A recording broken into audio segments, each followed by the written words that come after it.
झगड़ालू औरत। एक शिक्षाप्रद कहानी। आज सरोज का अपनी सास से झगड़ा हो गया। 2 दिन पहले वो अपने पति से किसी बात पर लड़ पड़ी थी। ससुराल हो या मायके, हर रिश्तेदार से, यहाँ तक कि उसके अड़ोस पड़ोस के लोगों के साथ भी सरोज की कभी ना कभी कहा सुनी हो ही गई थी। हालात ये हो चले थे कि लोग सरोज के साथ अब बात करने से भी कतराते थे। उसे देखते ही अपना रास्ता मोड़ लिया करते थे। सरोज अपने आप को अकेला महसूस करने लगी थी। वह चाहती थी कि इस परिस्थिति को किसी तरह सुधारा जाए। उसे यह तो पता था कि लोगों का उससे दूर होने का कारण उसके झगड़े थे, लेकिन वह यह नहीं समझ पा रही थी कि यह झगड़े हो कैसे जाते हैं।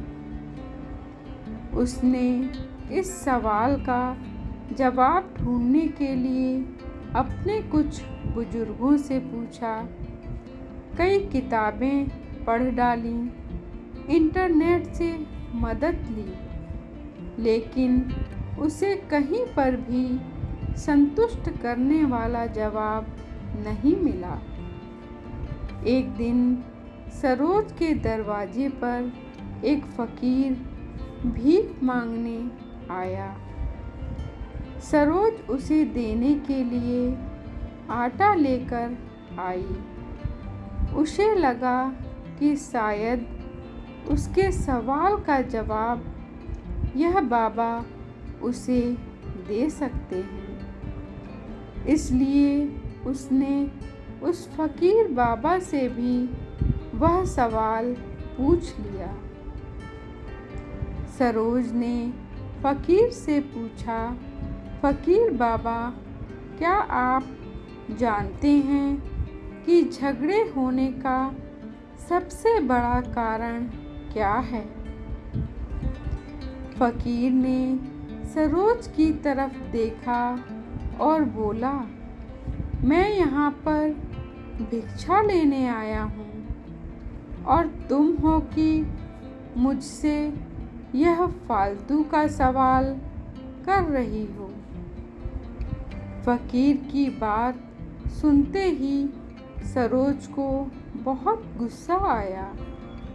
उसने कहा, घर घर जाकर भीख मांगने वाले, तुम मेरी बातों को, मेरे सवालों को फालतू कहते हो? तुम्हारी हिम्मत कैसे हुई? सरोज ने और भी कई बुरी बातें उस फकीर को सुना डाली।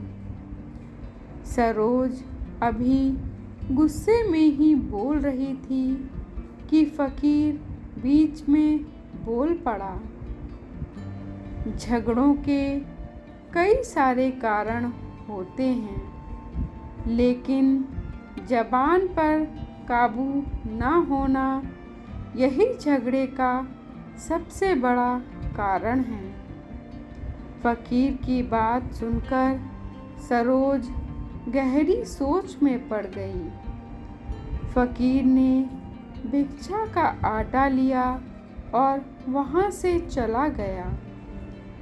सरोज को अपने झगड़े की वजह पता चल गई थी और कभी भी किसी से झगड़ा न करने का फैसला किया और खुशी खुशी सबके साथ मिलजुल कर रहने लगी। धन्यवाद दोस्तों। मुझे उम्मीद है आप लोगों को यह कहानी पसंद आई होगी और प्लीज़ कमेंट बॉक्स में कमेंट ज़रूर करें कि किस किस को गुस्सा आता है छोटी छोटी बातों पर। और कृपया हमारे चैनल को लाइक करें, शेयर करें, सब्सक्राइब करें। धन्यवाद।